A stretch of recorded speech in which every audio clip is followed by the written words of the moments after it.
Hello student, welcome to our next class. দেখো, এর আগের ক্লাসে আমরা তড়িৎ বিভব এবং তড়িৎ প্রবাহ মাত্রা সম্পর্কে জেনেছি। আমরা এটা জেনেছিলাম যে কোনো পরিবাহীর মধ্য দিয়ে যদি আমাকে তড়িৎ প্রবাহ চালনা করতে হয়, তাহলে ওই পরিবাহীর দুই প্রান্তে অবশ্যই বিভবের পার্থক্য সৃষ্টি করতে হবে। তাহলে তড়িৎ এই বিভব বা দুটো একটা পরিবাহীর দুই প্রান্তের মধ্যে যে বিভবের পার্থক্য, সেই বিভবের পার্থক্য এবং তড়িৎ প্রবাহের মধ্যে একটা সম্পর্ক আছে। তো কেমন সম্পর্ক আছে, তো সেইটা জানার জন্যই বিজ্ঞানী ওহম একটা সহজ পরীক্ষা ব্যবস্থা করেছিল, এবং পরীক্ষা থেকে তিনি যে সিদ্ধান্তে উপনীত হয়েছিলেন সেই সিদ্ধান্তটা ওহমের সূত্র নামে পরিচিত। তো পরীক্ষার ব্যবস্থাটা ছিল সেটা আমরা এখানে চিত্র 1-এ দেখিয়েছি, যেখানে এবি হলো একটা পরিবাহী। পরিবাহীর দুই প্রান্তে কেমন বিভব পার্থক্য আছে সেটা মাপার জন্য আমরা এই ভোল্টমিটার যন্ত্র লাগিয়েছি দুই প্রান্তে। আর ওর মধ্য দিয়ে, এই পরিবাহীর মধ্য দিয়ে কেমন তড়িৎ প্রবাহ মাত্রা যাচ্ছে, তো সেইটা জানার জন্য এখানে একটা অ্যামমিটার লাগানো হয়েছে। অ্যামমিটারের সাহায্যে আমরা তড়িৎ প্রবাহ মাত্রা মাপতে পারবো। আর এখানে এই একটা ওই ব্যাটারি, একটা পরিবর্তনশীল ব্যাটারি, এই তীর চিহ্ন ব্যাটারির আমরা বলেছিলাম যে বর্তনীতে কেমনভাবে চিহ্ন দেওয়া হয়, একটা বড় আর একটা ছোট দিয়ে সেটা দেখানো হয়েছে। এই যে মাঝের তীর চিহ্নটার মানে এর যে তড়িৎচালক বলটা সেইটা পরিবর্তনীয়, আমরা নব ঘুরিয়ে পরিবর্তন করতে পারি। আর কে হলো একটা চাবি বা সুইচ, মানে যে সুইচ অন করলে আমার এই যে ব্যাটারির পজিটিভ থেকে কি হবে, কারেন্ট বেরিয়ে আবার এই পথ বরাবর এইদিকে ফিরে আসবে। তো এই যে বিভিন্ন এই বর্তনীটার মধ্য দিয়ে সুইচ অন করে তড়িৎ প্রবাহ মাত্রা পাঠিয়ে কোন সময় কেমন তার বিভব আছে এই পরিবাহীটার দুই প্রান্তে, এবং তার মধ্য দিয়ে কেমন তড়িৎ প্রবাহ মাত্রা আই যাচ্ছে, তাদের মানগুলোকে একটা তালিকাবদ্ধ করে ওহম করেছিল, একটা গ্রাফ প্লট করেছিল।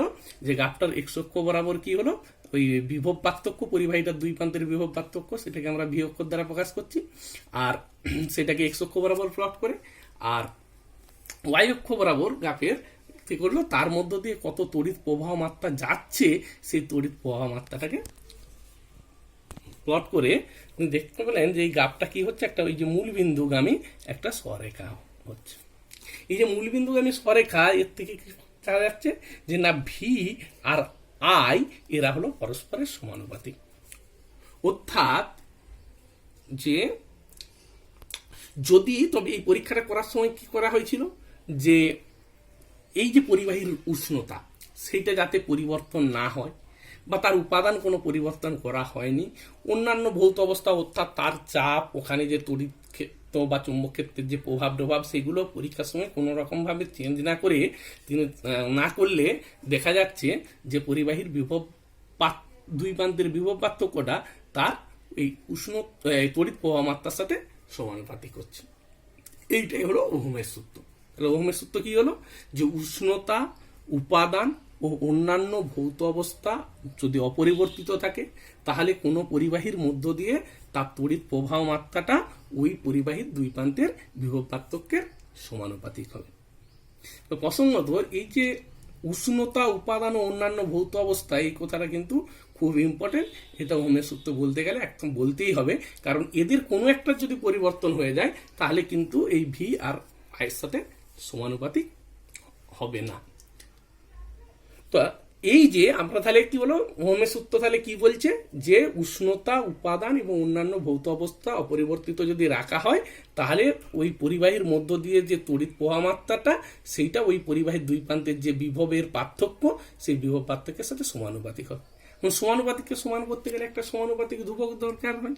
তো আমরা সেই সমানুপাতিক ধ্রুবকটাকে এখানে এই বড় হাতের আর অক্ষর দ্বারা লিখে, তাহলে আমাদের ওহমের সূত্রের গাণিতিক রূপটা কি হলো, ভি ইজিক্যাল টু আই আর। এইটা কিন্তু খুব ইম্পর্টেন্ট একটা আমাদের চলতড়িৎ সম্পর্ক একটা ইম্পর্টেন্ট রাশিমালা।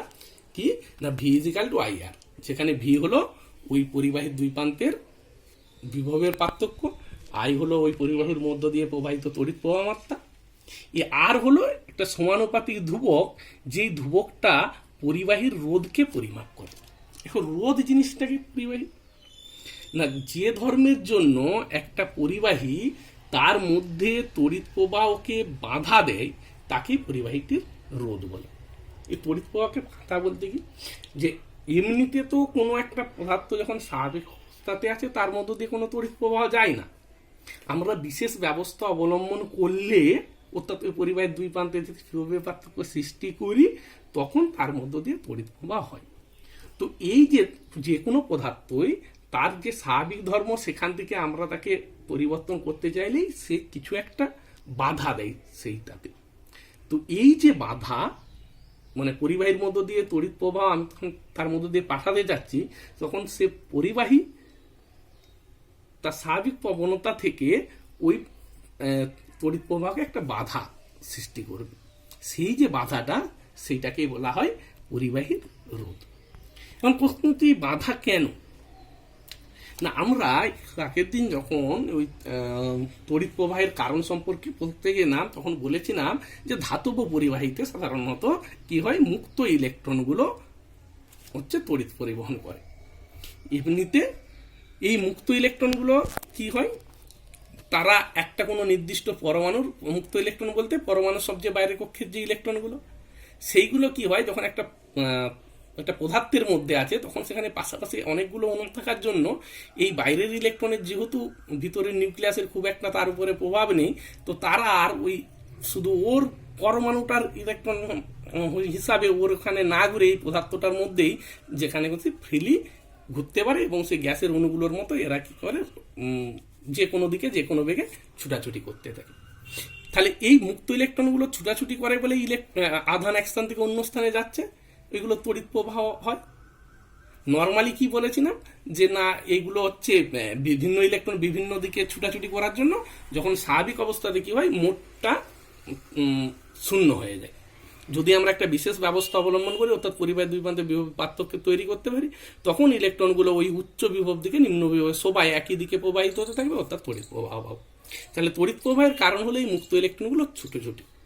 এখন এরা এই ছুটোছুটি করতে যেয়ে এই মুক্ত ইলেকট্রনগুলো ছাড়াও ওই প্রত্যেকটার ভিতরে যে ভিতরের নিউক্লিয়াস বা ভিতরের কক্ষের যে ইলেকট্রনগুলো, অর্থাৎ যে স্থির কিছু আধান ছিল যেগুলো এক জায়গা থেকে অন্য জায়গায় ছুটাছুটি করছে না, তো এই মুক্ত ইলেকট্রনগুলো যখন পরিবাহীর ভিতরে ছুটাছুটি করছে, তখন তাদের কি হয়, ওই যে স্থির যে আধানগুলো, সেই আধানগুলোর সাথে বা একটা ইলেকট্রনের আরেকটা অন্য একটা ইলেকট্রনের সাথে পরস্পর ধাক্কা হয়। তো এই ধাক্কার ফলে কি হয়, তাদের গতিটা কমে যায়, অর্থাৎ সেই সময় একটু তড়িৎ প্রবাহটা কম হবে। তো এই যে মুক্ত ইলেকট্রনগুলোর স্থির আধানগুলোর সাথে ধাক্কা বা অন্য একটা মুক্ত ইলেকট্রনের সঙ্গে ধাক্কা, তো ধাক্কা খেলেই কি হলো, তাদের এই তড়িৎ প্রবাহে বাধা এলো। তাহলে সেইটাই হলো রোধের কারণ। ওই মুক্ত ইলেকট্রনগুলোর স্থির অন্যান্য যে আয়ন আধানগুলো আছে, সেইগুলোর সাথে যে পরস্পর সংঘর্ষ, সেই সংঘর্ষই হলো পরিবাহীর রোধের উৎপত্তির কারণ। তাহলে আবার হলো যে ধর্মের জন্য একটা পরিবাহী তার মধ্যে তড়িৎ প্রবাহকে বাধা দেয়, তাকে আমরা পরিবাহীটির রোধ বলবো। এখন কথা হচ্ছে, এই যে ভি ইজিক্যাল টু আই আর, এই সমীকরণে আরটাকে আমরা পরিবাহীর রোধ বলছি কেন? না দেখো, ভি ইজিক্যাল টু আই আর, অর্থাৎ তুমি যদি মানে আর এর মান যদি ধরো তোমার বেশি হয় কোনো কারণে, ভি একটা নির্দিষ্ট, তুমি একটা নির্দিষ্ট পরিমাণ বিভবের পার্থক্য তৈরি করেছো একটা পরিবাহীর দুই প্রান্তে, তো ওই পরিবাহীর ক্ষেত্রে যদি আর এর মানটা বেশি হয়, তাহলে কি হবে, আয়ের মানটা কম হবে। তাহলে দেখো, এই আর টার্মটা বেশি হলে আই কমে যাচ্ছে, আবার বাধা বেশি হলে কি হবে, তড়িৎ প্রবাহ মাত্রা কমবে। একই রকম ভাবে যদি আর এর মান কম হয়, তাহলে আয়ের মান বাড়বে। আর আমরা এমনিতে জানি যে বাধা কম হলে কি হবে, যদি বাধা কম দেয় তাহলে প্রবাহ বেশি হবে। তাহলে দেখো, আর টার্মটা কি হচ্ছে, বাড়লে আয়ের মান কমছে, আবার আর টার্মটা কমলে আয়ের মান বাড়ছে, অর্থাৎ আরটাই কি হচ্ছে, তার বাধাটাকে আমরা আরটা দিয়ে পরিমাপ করতে পারবো। তো সেই জন্য এই যে আর সমানুপাতিক ধ্রুবক, এই ধ্রুবকটা দিয়ে আমরা পরিবাহীর রোধকে পরিমাপ করে থাকি।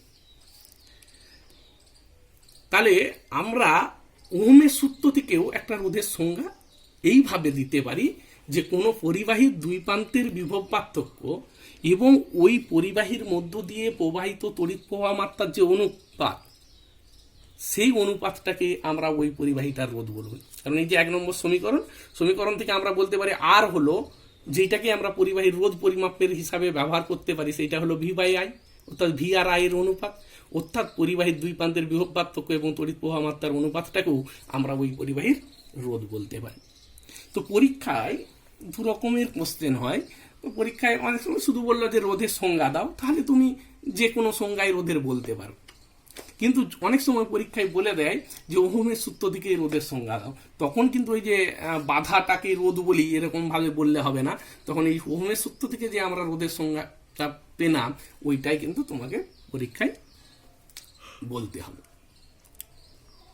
তাহলে আমরা দেখলাম এখান থেকে যে রোধ যে ধর্মটা, যে কোনো পরিবাহী তার মধ্য দিয়ে তড়িৎ প্রবাহকে একটা বাধা দিবে, যেটাকে আমরা পরিবাহীর রোধ বলি।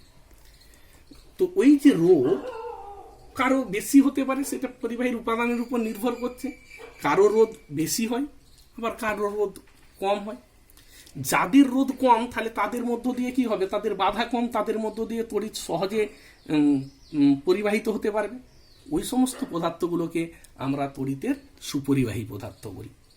সুপরিবাহী পদার্থের ব্যবহার যেখানে তোমাকে তড়িৎ পাঠাতে হবে এক জায়গা থেকে অন্য জায়গায়, তার সেখানে কি হয়, তড়িতের পরিবাহী পদার্থ আমরা ব্যবহার করব, যেমন সোনা, রূপা, তামা, অ্যালুমিনিয়াম, এইগুলো হলো তড়িতের সুপরিবাহী পদার্থ। সাধারণত ধাতব পদার্থগুলো তড়িতের সুপরিবাহী হয়ে থাকে।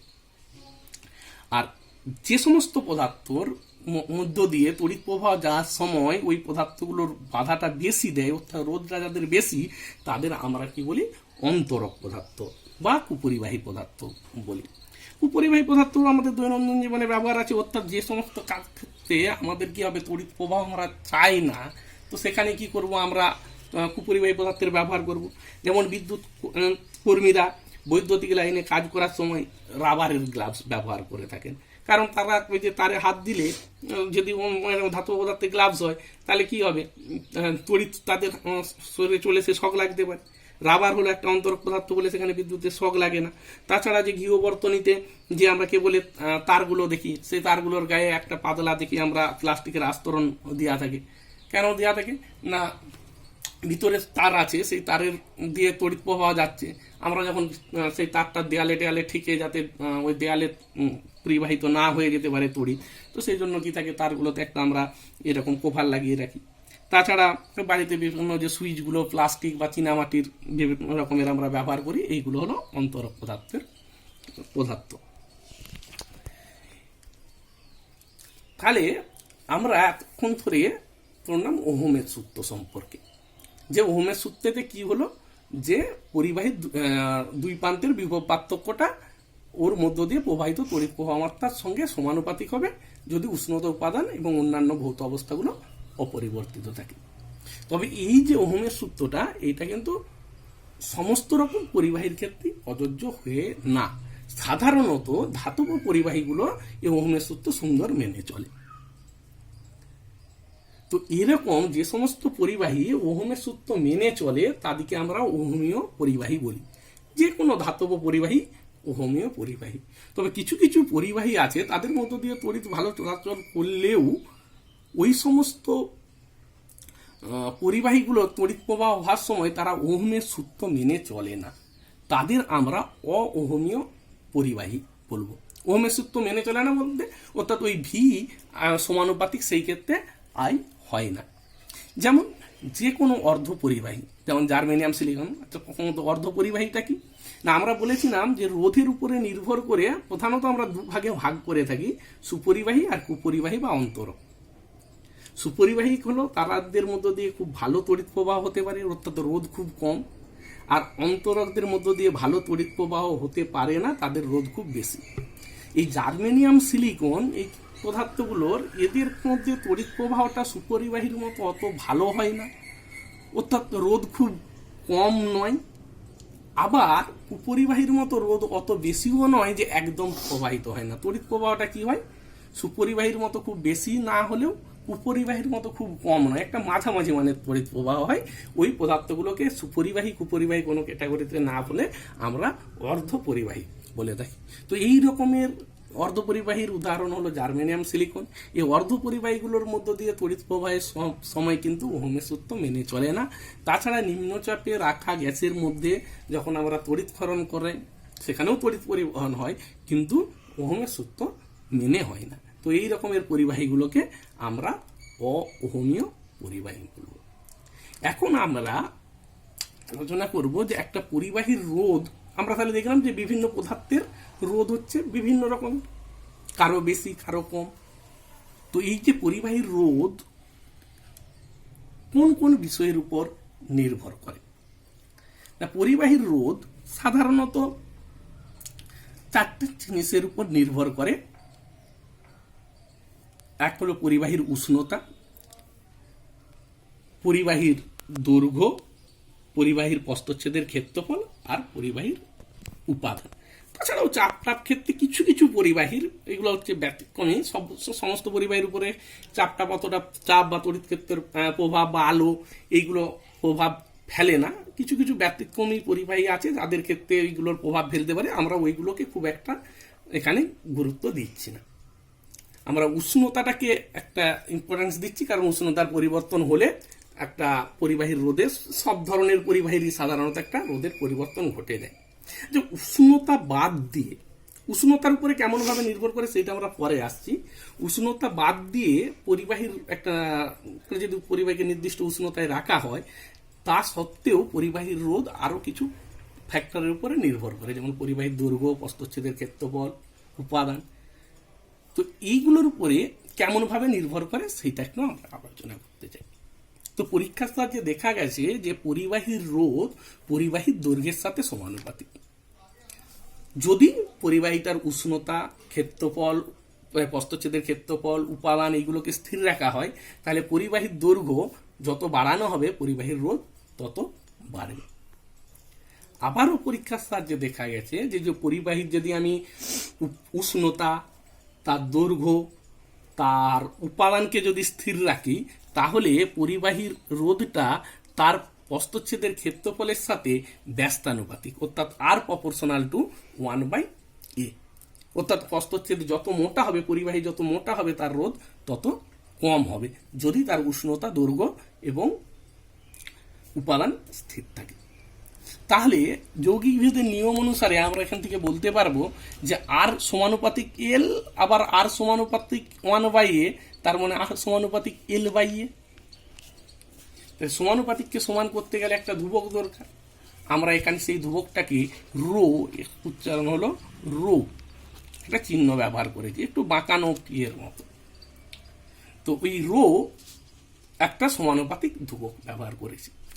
এই যে ধ্রুবকটা, এই ধ্রুবকটা পরিবাহীর উপাদানের উপর নির্ভরশীল একটা ধ্রুবক। এই যে আমরা বলছিলাম যে উপাদানের উপর নির্ভর করে, এই রো এর মানটা একটা ধ্রুবক, মানে নির্দিষ্ট, যতক্ষণ নির্দিষ্ট যতক্ষণ উপাদান স্থির আছে। উপাদান চেঞ্জ হলে কিন্তু এই রো এর মান চেঞ্জ হয়ে যায়। এই রো ধ্রুবকটাকে আমরা রোধাঙ্ক, অর্থাৎ রোধ পরিমাপের অঙ্ক বলে থাকি। মানে একই দৈর্ঘ্য, একই প্রস্থচ্ছেদের ক্ষেত্রফল, লের একই উষ্ণতায় আছে, এইরকম বিভিন্ন উপাদানের তৈরি পরিবাহীর কার রোধ বেশি হবে সেটা এই রো টার্মটা ঠিক করে দেয় বলে এটাকে রোধ পরিমাপের অঙ্ক বা রোধাঙ্ক বলি। তাহলে রোধাঙ্কের সংজ্ঞা কি? না দেখো, আমরা যদি এল এর মান 1 নিই, এর মান যদি 1 বসাই, তাহলেই কি হবে? রো আর আর সমান। অর্থাৎ একক দৈর্ঘ্য এবং একক প্রস্থচ্ছেদের ক্ষেত্রফল বিশিষ্ট কোনো পরিবাহীর যা রোধ একটা নির্দিষ্ট উষ্ণতাতে, সেইটাতেই বলা হবে ওই উষ্ণতায় ওই পরিবাহীর উপাদানের রোধাঙ্ক। এই রোধাঙ্ক এর একক কি?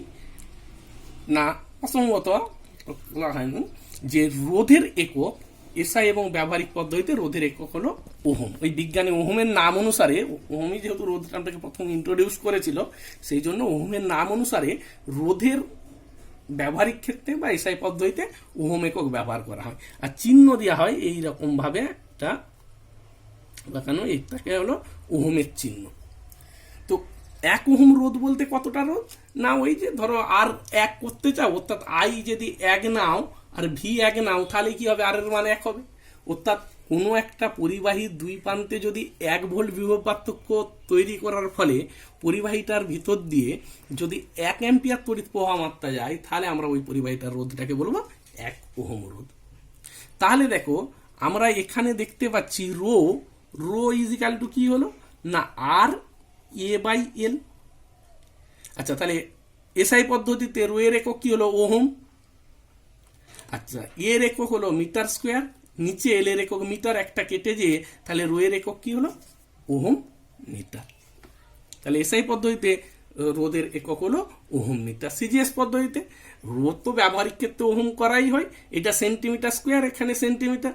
তাহলে সিজিএস পদ্ধতিতে রোধাঙ্কের একক হলো ওহম সেন্টিমিটার। আচ্ছা, রোধ যেমন আমরা পরিমাপ করে থাকি যে কতটা বাধা পরিবাহীর মধ্য দিয়ে তড়িৎ প্রবাহ হওয়ার সময় কতটা বাধা পাচ্ছে, সেই রকম কত সহজে দিচ্ছে সেইটাকে অনেকে রোধের বদলে পরিবাহিতা দিয়েও পরিমাপ করে। পরিবাহিতা হলো রোধের ঠিক উল্টো, পরিবাহিতা টার্মটা 1/r, রোধের অনন্যককে পরিবাহিতা বলে। একই রকম ভাবে ওই পরিবাহিতার একক হলো ওহমের জায়গায় আমরা মো, ওহম ও এইচএম লেখা হয়, সেইটাকে যেহেতু পরিবাহিতার উল্টো আমরা উল্টো দিক থেকে এমওইচও মো বা সিমেন্স, এইটাকেই মোকেই অনেকে সিমেন্স বলে। আর এই মোয়ের চিহ্ন হলো উল্টানো রো, এইটা হলো মোয়ের চিহ্ন। তো এই পরিবাহিতা মাপা হয়। তাহলে যদি আমাকে কখনো কেউ রোধ না বলে পরিবাহিতা বলে, আমরা কি বলবো যে রোধের যে অনন্য সেইটাই হলো তার পরিবাহিতা। সেরকমভাবে রোধাঙ্কের যে অনন্য সেইটাকে আমরা পরিবাহিতাঙ্ক বলবো। তাহলে পরিবাহিতাঙ্ককে সাধারণত আমরা সিগমা অক্ষর দ্বারা লিখি, কথাটাকে সিগমা আমরা বলি। তো সিগমা ইজিক্যাল টু কি হলো 1/ρ। সিগমা কি হলো পরিবাহিতাঙ্ক। রোধাঙ্ক যেমন মাপছে তার রোধ কত বেশি হবে কম হবে, অর্থাৎ কত সে যাওয়ার সময় বাধা দিবে। পরিবাহিতাঙ্ক মাপবে যে সে কত সহজে সে তার মধ্য দিয়ে পরিবাহিত হতে দিবে। তার মানে ঠিক বাধার উল্টো। তো সেই জন্য এই যে পরিবাহিতাঙ্ক বা পরিবাহিতা, এইগুলো রোধ বা রোধাঙ্কের অনন্য এর করে টার্মগুলোকে বলা হয়ে থাকে। রো এর একক কি একই রকম ভাবে এখানে ওহম মিটার ছিল, তার মানে 1/ওহম মিটার। 1/ওহমকে আমরা মো বলি বা সিমেন্স বলি, তাহলে এটা মো পার মিটার বা সিমেন্স পার মিটার, এইরকম হবে আমার পরিবাহিতাঙ্কের একক। আমরা তাছাড়াও বলেছিলাম যে আরেকটা ফ্যাক্টর আছে উষ্ণতা। এই যে দৈর্ঘ্য, প্রস্থচ্ছেদের ক্ষেত্রফল, উপাদান, তাছাড়াও পরিবাহীর রোধ পরিবাহীর উষ্ণতার উপর নির্ভর করে। উষ্ণতার উপর কেমনভাবে পরিবাহীর রোধ নির্ভর করে না, সাধারণত ধাতব পরিবাহীগুলোর ক্ষেত্রে তামা রূপা এরকমের যে তার নর্মালি আমাদের বৈদ্যুতিক লাইনের যে ইয়েগুলো হয়, তো সেই সমস্ত ক্ষেত্রে উষ্ণতা বাড়ালে রোধ বাড়ে এবং উষ্ণতা কমালে রোধ কমে। কেমনভাবে কমে তার ফর্মুলা হলো RT = R0 × 1 + α_t, যেখানে R0 হলো 0 ডিগ্রি সেন্টিগ্রেড উষ্ণতায় পরিবাহিতার রোধ, আর RT হলো T ডিগ্রি সেন্টিগ্রেড উষ্ণতায় পরিবাহিতার রোধ। অর্থাৎ 0 ডিগ্রি সেন্টিগ্রেড উষ্ণতায় কোনো পরিবাহীর রোধ যদি R0 থাকে, তার T ডিগ্রি সেলসিয়াস উষ্ণতা বাড়ানোর ফলে তার রোধটা যদি RT হয়, RT = হবে R0 × 1 + α_t।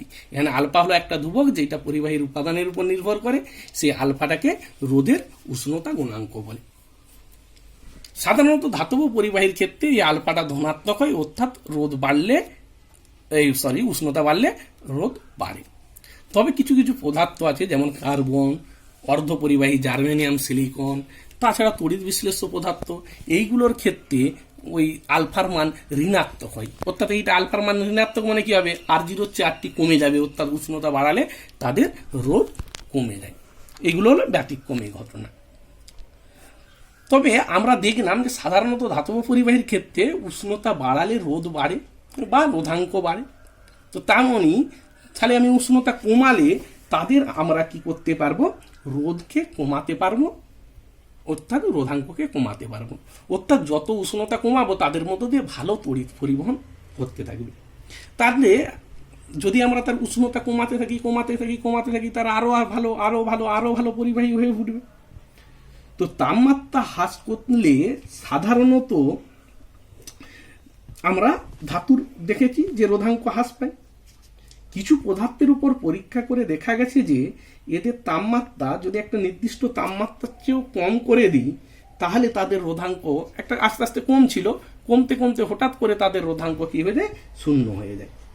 তো এই সময় পরিবাহীটিকে আমরা বলবো অতি পরিবাহী, কারণ তার আস্তে আস্তে যত রোধ কমছিল তার পরিবাহিতাটা বাড়ছিল, পরিবাহিতা বাড়তে মানে পরিবহন করার ক্ষমতা বাড়ছিল, বাড়তে বাড়তে তার পরিবহন ক্ষমতা হঠাৎ করে অনেক বেড়ে গেছে। অর্থাৎ ওখানে যদি ওই অবস্থাতে যদি ওই অতি পরিবাহী তারের লুপে কোনো তড়িৎ উৎস ছাড়াই আমরা একটা অনির্দিষ্টকাল তড়িৎকে প্রবাহিত করতে পারবো। তো যেমন ডাচ পদার্থবিদ ওনস পরীক্ষা করে দেখিয়েছিল যে 4.2 কেলভিনের নিচে যদি আমরা নিয়ে যেতে পারি, তাহলে পারদ সেখানে একটা অতি পরিবাহীর মতো আচরণ করবে। অর্থাৎ কোনো ব্যাটারি তড়িৎ প্রবাহ উৎস ছাড়াই এবার একটু অল্প যদি তড়িৎ প্রবাহ আমরা চালু করে দিই, তাহলে সেখানে অনির্দিষ্টকাল আমরা তড়িৎ প্রবাহিত করতে পারবো। এই যে ঘটনা, এই ঘটনাটাকে আমরা অতি পরিবাহিতা বলে থাকি। তো যদি এখনো পর্যন্ত যে সমস্ত অতি পরিবাহী আমরা পেয়েছি সেগুলো কি হলো, করতে পেরেছি যে সেগুলো হলো খুব কম, 4.2 কেলভিন, আর যেখানে আমাদের রুম টেম্পারেচার প্রায় 300 কেলভিনের কাছাকাছি। এই রকম যদি আমরা একটা স্বাভাবিক উষ্ণতাতে যদি কখনো একটা অতি পরিবাহী তৈরি করে নিতে পারি, তাহলে কিন্তু আমাদের এই যে বৈদ্যুতিক পাঠাতে যে এত রোদজনিত বিভিন্ন তাপ হয়ে যে তড়িৎ নষ্ট হয়, সে খরচ কিন্তু অনেক কমে যাবে। বিজ্ঞানীরা চেষ্টা করছেন যে এই স্বাভাবিক উষ্ণতাতে যদি এমন কোনো পদার্থ আবিষ্কার করতে বা এমন কোনো সংকর ধাতু তৈরি করতে যে যারা সাধারণ উষ্ণতাতে অতি পরিবাহীর মতো আচরণ করবে। দুর্ভাগ্য যে এখনো সেরকমভাবে কোনো পদার্থের সন্ধান দিতে পারেনি। আশা করা যায় ভবিষ্যতে আমরা ওই রকমের পদার্থের সন্ধান পাবো যারা স্বাভাবিক উষ্ণতাতেই অতি পরিবাহীর মতো আচরণ করবে।